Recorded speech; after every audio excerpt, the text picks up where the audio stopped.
Now that we are approaching the end of the year and beginning of a new one, I'd like to share this with you. I've had some stormy years. At this time, I'm not sure if the storm is truly over or I have only just started to come out of the storm.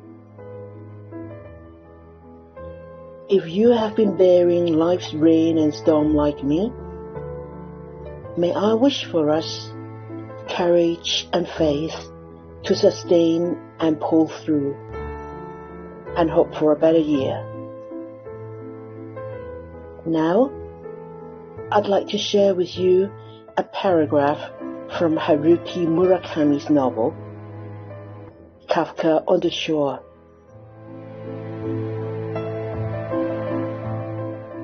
And once the storm is over, you won't remember how you made it through, how you managed to survive.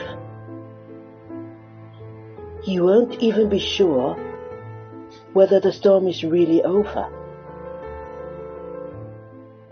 But one thing is certain. When you come out of the storm, you won't be the same person who walked in. That's what the storm's all about.